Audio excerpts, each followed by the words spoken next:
Parul university के placements का कोई रिप्लेसमेंट नहीं, इसलिए टॉप कंपनीज की फर्स्ट चॉइस। आप तो समझ ही गए होंगे। Join Parul university, Vadodara, Gujarat.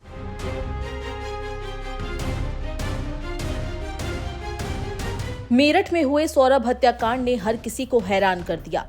7 जन्म साथ रहने का वचन देने वाली पत्नी ने अपने ही पति को मौत के घाट उतार दिया। इतना ही नहीं, उसने ऐसी निर्मम तरीके से हत्या की जिसे सुनकर किसी की भी रूह कांप उठेगी। मुस्कान ने अपने पति सौरभ को कैसे मारा, ये पोस्टमार्टम रिपोर्ट में सामने आ गया है। एसएसपी विपिन ताडा ने बताया कि पोस्टमार्टम रिपोर्ट में सामने आया कि सीने पर वार करने के बाद भी सौरभ की मौत नहीं हुई थी। उस समय तक भी वो जिंदा था। बाथरूम में गर्दन कटने पर सौरभ ने दम तोड़ दिया। उसके शरीर पर चाकू से करीब 10 बार वार किए गए। 3 मार्च की रात सौरभ की हत्या के बाद उसका कटा सिर लेकर मुस्कान के साथ साहिल अपने कमरे में पहुंचा। तंत्र क्रिया पूरी करने के बाद सुबह कटा सिर लेकर फिर दोनों मुस्कान के घर लौट गए। मुस्कान की मां कविता रस्तोगी और पिता प्रमोद रस्तोगी ने भी साफ कर दिया कि अंधविश्वास से ही मुस्कान को साहिल ने अपने कब्जे में किया हुआ था। उधर पुलिस ने मुस्कान और साहिल को 14 दिन की न्यायिक हिरासत में जेल भेजने के साथ ही उनका मोबाइल डेटा रिकवरी के लिए फॉरेंसिक लैब भेज दिया है। वहीं टुकड़ों में काटे गए सौरभ का बुधवार की शाम पुलिस की मौजूदगी में गढ़मुक्तेश्वर में ब्रिज घाट पर अंतिम संस्कार कराया गया।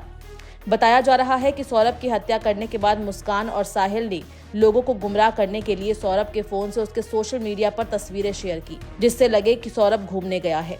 जब परिवार वालों ने मुस्कान से सौरभ के बारे में भी पूछा तो मुस्कान ने बताया कि सौरभ घूमने गया है, लेकिन सौरभ से बात न होने के कारण परिवार को शक हुआ और उन्होंने सौरभ की गुमशुदगी की रिपोर्ट दर्ज कराई।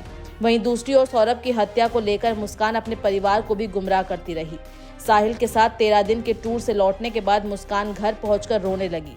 दरअसल उसकी बेटी पीहू बार बार अपने पापा के पास जाने की जिद कर रही थी। मुस्कान को रोते हुए मां कविता रस्तोगी ने पूछा तो उसने बताया कि सौरभ इस दुनिया में नहीं रही, लेकिन फिर भी उसने सच नहीं बताया। उसने कहा कि सौरभ मुझसे तलाक लेना चाहते थे, इसलिए उसके परिवार वालों ने उसकी हत्या कर दी। मुस्कान की चालाकी को उसकी मां कविता समझ रही थी। मुस्कान के माता पिता उसे लेकर थाने पहुंचे, जहां सख्ती से पूछताछ करने पर उसने अपना जुर्म कबूल कर लिया। पुलिस ने मुस्कान से साहिल के बारे में भी पूछा और उसके घर पर दबिश दे डाली। साहिल उस समय भागने की फिराक में था, लेकिन तभी पुलिस साहिल को दबोचकर थाने ले आई। बता दें कि मुस्कान और साहिल ने सौरभ की हत्या करने के बाद शव को पन्नी में लपेटकर बैग के अंदर रखा था। बैग को ड्रम में डालने के बाद ऊपर से सीमेंट से उसको सील कर दिया था। पुलिस ने पोस्टमार्टम हाउस पर ड्रम को साइड से काटा। इसके बाद ड्रम के नीचे के हिस्से में बैग दिखाई दिया। ऊपर से सीमेंट को कटर से काटा गया। उसके बाद बैग के अंदर से शव को निकाला गया। पोस्टमार्टम के बाद शव को परिजनों को सौंप दिया गया है और अब अंतिम संस्कार भी कर दिया गया है।